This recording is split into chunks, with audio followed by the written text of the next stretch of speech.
Төз эфирде Алла Тоолаев программасын улантабыз. Студияда Мантур Төрөбаев. Саламатсызбы? Экологиялық жана техникалық көзөмөл кызматы тарабынан рейдтер жүргүзүлүүдө. Аталган рейд эмнеге багытталганын берүүбүздө кеңири маек кылабыз. Суроолорго жооп алуу үчүн студиябызга жаратылыш ресурстары экология жана техникалык көзөмөл министрлигине караштуу экологиялык техникалык көзөмөл кызматынын өнөр жай коопсуздук башкармалыгынын жетекчиси Болот Ибраевди чакырганбыз. Болот Жекченович, саламатсызбы? Кутмандуу күнүңүз менен студиябызга кош келиңиз. Алгач ушул техникалык көзөмөл кызматынын иштери тууралуу токтолсок алгач. Саламатсызбы. Эми өнөрдө ишканаларды карайбыз. Баягы кооптуу өндүрүш боюнча, Кыргызстан боюнча. Эми мындай карап отурсак, бизде жүк көтөрүүчү крандарды каралат. Стационарный установленный. Газ түтүктөрүн карайбыз. Газ түтүктөрүнүн давлениядан карайбыз. Нефтебазаларды карайбыз. Өтө уулуу заттардын сактоо кампаларын карайбыз. Аммиачный муздаткычтарды карайбыз. Эми биздин башкармалыктын задачасы алдын алуу десек болот. Алдын алуу, кырсык болбогонго иш жүргүзөбүз. Кырсык болбогонго деп калдык. Мисалы, көчөлөрдөн көрүп атабыз, жанагы газ, пропандарды толтуруу максатында иш алып барган унаалардын үстүндө негизи алар кандай туруш керек? Техникалык. Эми мындай да 298 постановление 19-жылдан. Населенный пункттарда булар турбаш керек. Толтурганда болбойт, сатканга дагы болбойт. Анан булардын баары тең азыр болбой эле төрүчүлүк деген экен, болбой эле стихийный болбой эле пайда болуп атат да, келип сатат, кайра кетип калат, сатат, кетип калат. Эми аны себебине рейд. Баягы текшерүүгө келсе эле жок, Текшерүүгө келсе жок. Руксаты жок сатканга. Эч ким руксат бербейт. Постановление бар, сатканга болбойт населенный пункттарда деген. Анан биз ошолорду эскертүү ретинен рейд жүргүзөбүз. Өрт коопсуздугу боюнча службасы менен местный самоуправлениянын эмелерин алабыз. ГАИлерди эметип рейд жүргүзүп, анан ошондо сатып аткандарга чара колдонобуз. Эскертүү беребиз, сатканга болбойт. Айыппул каралганбы? Айыппулга каралган. Частный лицолорго 5500, юридикалык лицого 17000 айыппул каралган. Анан экинчи жолу болсо повторно салса көбөйөт, соответственно, ушул кодексине жараша. Анан үчүнчүсүндө уже прокуратурага эметип жиберишибиз керек да. А бирок такай эле келип калсаң, мындайда барып текшерген рейдтердин маалында бизде спецстоянка жок. Спецстоянка жок, ал машинени алып барып стоянка коюп кое албайт экенсиң. Жарылчу нерсе бар. Мына ГАИлер менен чыгып атабыз, алар түшүндүрүп атат. Биз кое албайбыз дейт. Анан эми мунун баарын тең эле чара көрүп, Болгону айыппул менен гана чектелип жатасыздар. Чектелип эле, эскертүү менен чектелип эле атабыз. Негизи эреже талаптары боюнча ушул жай тургандар жашаган жерден канча аралыкта турушу керек? Эми булар населенный пунктта эмес, сыртта турса болот. Анан населенный пунктта категорически турганга болбойт. Руксаты жок. Ошонун баарын тең айтканда стихийно саткан болуп калып атпайбы. Жолдун боюна келет да туруп калат. Эми өзүңөр билесиңер, Тырмактай газ баллону жарылганда радиочастица аябай эле болот. Эми мунун өзүнүн эсеби бар, таблицалар бар, тротиловый эсеп деп эсеп кылат. Анан жана Тырмактай баллондорду бул эми газ сарткан машиналар 3 кубтугу бар, 5 кубтугу бар. 10 кубка чейин бар ар кандай. Анан элестеп көргүлөчү, эгерде бир кырсык болуп, бирдеме болуп калса, жарылса, кандай радиочастицасы кандай болот. Тырмактай эле баллон жарылганда радиочастица көп болот. Ошону эми түшүндүрүү иштерин жүргүзүп атабыз. Экинчиден, жана новостройкаларда газификация болуп атат, бир себебинен жакшы болуп атат. Уже мурун газ баллондорун алып келип тамак бышырганга тиге колдончу эле, азыр уже үйлөрүнө газ келип атат. Ошентип асайып келатат.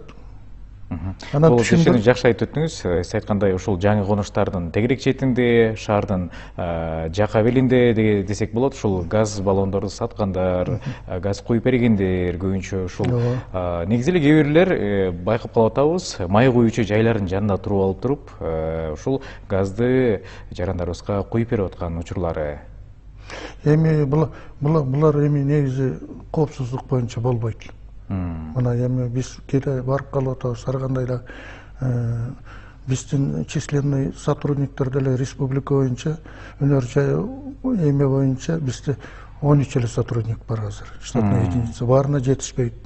Анан эскертүү жумуш жүргүзүп атабыз, разъяснительный жумуш жүргүзүп атабыз. Мына сиздер менен отуруп азыр сүйлөшүп аткан деле бул деле разъяснительный жумушта. Бул жумушту жеке эле биз жүргүзбөйбүз. Биз өрт коопсуздук службасы менен совместно жүргүзөбүз. Местный самоадминистрация менен жүргүзүп атабыз. Милициялар менен жүргүзүп атабыз. Чогуу. Анан эгерде баарыбыз бир направлениеде, бир мамлекетте болгондо чогуу иштесек, андан жыйынтык чыгат деп ойлойм. Эми 2023 жылдагы аткарылган иш пландарына токтолсок, канча рейд жүргүздүңүздөр, канча ушул жаранга айып салынды? Ушул газдар боюнча 2023 жылы 12 штраф салынды. Көлдө салынды, Чүйдө салынды, Тиякта салынды, биздин зонадан.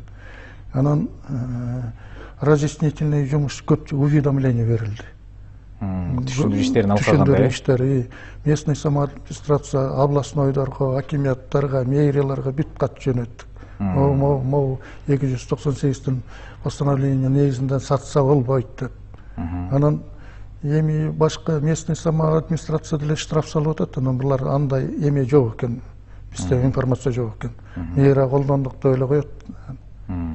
Ошентип эле иштеп атабыз акырын. Бул Жекшенович, ошол эле маалда төмөндө айтып калдыңыз, нефти жайларын көзөмөлгө алабыз деп, нефти жайлары тууралуу айтсаңыз. Нефти жайларын алганда мына биз барып туруп ошол жерде обслуживающий персоналдын допускасы барбы, допускасы жок, аттестациядан өтүп атабы, өткөн жокпу, ошону карайбыз. Негизи инженерно-технический работниктер 3 жылда берет, жетекчиликтер жана мастердары, рабочий жумушкерлер жылына берет, өзүнүн комиссия аттестация деп коет да, профессиональный пригодностька. Анан билимин деңгээлин, техника безопасность, коопту өндүрүш кандай болот, ошону карайбыз. Анан жана нефти базаларды тиги бул страхованиясын карайбыз. Коопту өндүрүш жарылып кетсе, страхование работников дейт, страхование имущества дейт, аларын карайбыз. Анан барып туруп эми нефти базанын технологический процесстери бар. Дыхательный клапан деп коет. Баягы газ кетип басымдык болгондо басымдын деңгээли, басым деңгээли мисалы 17 атмосфера болсо, мисалы айтып атам тиги дыхательный клапан 17ден ашса ачылып туруп асманга тийет. Взрыв болбойт. Ошолорду карайбыз. Булар 6 айда бир техникалык коопсуздук. Техникалык коопсуздугун карайбыз. Анан азыр эми техрегламент контроль качества дагы бизде жана бензиндердин. Только бир себептен карай албай атабыз, биздин азыр өзүбүздүн лабораториябыз жок болуп атат. Муну эми мына Газпромдуку бар, эми Газпромдун бензинин алып туруп биз кантип частныйга бере алабыз? Текшергөн мүмкүнчүлүк жок демек. Мүмкүнчүлүк эми шарт, азыр маселе акырындан көтөрүп атабыз. Баягы турмушта оңолуп келатат, мамлекетибизде оңолуп келатат. Бир шашпай бара-бара бир лаборатория болуп калса, мамлекеттики независимый лаборатория деп. Чтоб объективдүү качествосын карап бергенге. Мунун баары тең эле кайра келип мына экология министринин астыгында болгондо экологический жагына карайт. Демек техникалык көзөмөл кызматынын республика боюнча 13 гана кызматкери бар, булар албетте жетишпейт. Жетишпейт. Ошол эле учурда төмөндө айтып калдыңыз, газдын басымынын деңгээлин дагы көзөмөлгө алабыз деп. Анан ошо газда жакшы жумуштар болуп атат. Мына бизде основной монополист Газпром. Булар мына милдет алып өзлөрү жана новостройкаларды бүт газификация кылып атат, өзлөрүнүн планы бар. Ошо план боюнча акырындан иштеп атат булар деле. Андан сырткары бияктан Кыргыз нефтегаз бар, алардын көлөмү кичинекей. Анан Суунда деген завод карап атат, ал реконструкция болуп атат азыр. Анан ошондой газдын эки эле түрү бар да. Жана природный газ деп коет, метан. Табигый газ. Ал нефть жерден касканда газ чыгат. Анан нефти переработка кылганда бутан менен пропан деген газ чыгат. Анан болду, үч эле түрүн биз колдонгон түрдөрү ошол эле. Анан смесь аралашкан болот. Тиги метан болсо жерден аралашып чыгат кандай болсо. Анын удельный веси жеңил болот, чыкса өйдө кетип калат. Бутан менен пропан оор болот, ал акырын жайылат, жерге түшөт оорлугунан. Анткени былтыр эле көрүп калдык, Корея мамлекетинде, Түштүк Кореяда ушул газдын айынан чоң өрт кырсыгы катталып, көптөгөн кишилер жаракат алды. Негизи эле сиздерде көзөмөл канчада бир текшерилип турат? Эми көзөмөлдүн түрү бар. Пландык көзөмөл, план эместик көзөмөл. Жана бул арыздаттануулардын арыздаттануулардан не плановый болот. Плановый деген планга киргизип, Минэконом менен согласовать этип, барып чоң объекттерди эле пока ахват болбой атат, текшерип атабыз. Ошол эле Газпром, Кыргыз нефтегазды текшерип атабыз. Неплановый деген проверка деген арыздардын негизинен арыз келет. Биз Минэком менен согласовать этебиз. 3 күндүн ичинде ошону койгон маселесин текшерип карап беребиз. Андан кийин контрольный проверка деп коет. Контрольный проверка деген текшерген маалда, биз текшергенде предписание жасайбыз. Могуну бир айдын ичинде мөөнөт коесуң, 10 күн коесуң, 1 ай коесуң, муну жойгонго. Анан эгерде 1 айдын ичинде жойболсо, биз айла жок же производство өндүрүштү токтотобуз, же штраф салабыз. А биздин задача келип эле сразу эле штраф салалык деген жок. Биринчи текшерүүдөн өтөт. Текшерип алганда могу кемчиликтерди оңдоп алат деп убакыт беребиз. Ал эми айдистер канча күндө чыгарат жыйынтыкты, же бир күндө эле жыйынтык чыгып калабы? Жок, эми мекеменин өзүнө карайт, объемуна карайт. Эми мисалы барып текшергенде кагаздарын карайт. Бизге подконтрольный нерселерди эле карайбыз да. Бизге могу законно-промышленный безопасный өндүрүш закону бар, 160 деген. Кооптуу өндүрүштөрдүн. Ошонун негизинде 5-чи статьясында ошону эле карайбыз. Бизге тиешелүүнү эле карайбыз. Тиешеси жок, не подконтрольныйды карабайбыз бизде. Ошол эле учурда химиялык заттарды дагы текшерүүгө аласыздар. Ооба, CGF-тарды карайбыз. Потому что жана горнорудкаларда сильнодействующие ядовитые веществолор бар.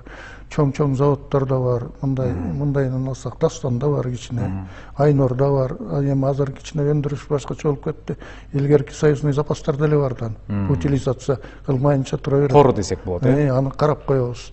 Сактаганы туурабы, туура эмеспи, техника безопасности туура колдонуп атабы, ал склад чыгып кетпейби, элге отравление болбойбу, сточный сууга кошулабы. Ошондон бери карайбыз, өзүнүн инструкциясы, өзүнүн правиласы бар. Нормативно-правовой актылар боюнча негизден ошо боюнча инструкциялар боюнча иштейбиз, жумуш алып барабыз. 2023-жылы канча объекти текшерилди бул жаатта? Эми 2023-жылы көбүнчөсү мораторий болуп турду. Өзүңүз билесиз. Мораторий болуп отуруп, ошондо биз точно бир 50 объект текшерилди го. Анан эреже талаптарга ылайыктар барбы? Жок, бузулгандардын кээ биринин страхованиясы жок, кээ биринин бузулган, штрафтар салынды бит. Жоюлду. Болот Жекшенович, мындан сырткары көрүп калып атабыз, коңшу мамлекеттерде ушул сиз айтып өткөндөй эле курулуш тармагында иштеген ушул крандар кээ бирөө кулап кетип, техникалык көзөмөл жоктугунан ушундай чоң зыянга учурагандар, кээ бирөө ушундай адам өлүм менен аяктаган учурлар кездешип атат. Ал эми бул жаатта сиздер көзөмөл кандай аласыздар? Эми көзөмөлдү мындай кылабыз, крандар боюнча биз стационарно установленный крандар деп коет, жана стройкада турган бир жерге бекитилген рельсте жүргөн козловой деп коет, мындай П-образный козловой, анан рельсовый крандарды карайбыз. Эми муну сиз айткандай кулаганда биринчи крановщиктерди карайбыз. Окусу барбы, эмеси барбы, страхованиясын карайбыз, жана система кулап кетпесин. Ошо работниктер кырсык болсо, работникти страховать эткенди карайбыз. Анткени социалдык тармактардан көрүп калып атабыз, кээ бирөө ушул крандардын чоң 12-13 кабатта иштеп атат, бирок каскасы дагы жок, кээ бирөө такыр эле эреже талаптарга жооп бербейт. Анткени болсо крандын бүт жагы ачык десек болот. Эми ошонун баарын тең кагаз жүзүндө тургузат да. Крандар объектке келгенде техническое свидетельствование өтөт. Ошондо биздин инспектордор бар, кранды карайт, жаңы объектке келгенде. Крандын турган жерин складирование деген бар. Эми баягы кагаздар, ошолорду карап, уруксаты барбы, уруксаты жокпу, тосулганбы, тосулбаган эмеспи, ошону эметип тургандан ошондон кийин негизинен уруксат берет кранды иштегенге. Ошонун барып электричествосун карайт, стрелаларын карайт, крандын да срогу бар, срок болсо өтүп баратса жана лабораториялардын заключениясын алат, тросторун карайт, канча разрыв бар, колдонгонго болобу. Ошонун баарын көзөмөл жумуш жүргөндүктөн болот. Эми техника деген техника экен да, авариясыз Улам көзөмөлгө алып туруш керек, э? Алып эле турат, потому что азыр строй мекемелер деле көнүп калды. Бир жерден экинчи жерге кранды жылдырса, сразу эле келет, бизди техническое свидетельствование кылып бергиле деп. Ошонун иштеп эле атабыз жакшы. Ушундай эле өнөр жай тармагындагы от казандар тууралуу дагы айта кетсеңиз. Эми от казандар боюнча эми биз баягы водогрейный деп коет, суу жылыткандарды мурун карачык. Закон боюнча 160-тын. Анан азыр болсо биз казандар, буу казандарын карап калдык да. Ошондо избыточное давление 0,5 мегапаскальдан өйдө болгондо карайбыз. Анан суунун температурасы 110 градус Цельсиядан өйдө болгондо карайбыз. Ошо казандарды бизде подконтрольный деп коет, ошону карайбыз. Работниктин кайра эле баягы казандар кандай иштеп атат, баягы иштеген маалында текшеребиз, работниктерин текшеребиз. Басымдыктарды караган манометр деген бар, аларын карайбыз. Бүт бизге текшерүүнү бүт карап контроль. Эреже талаптары бузулгандар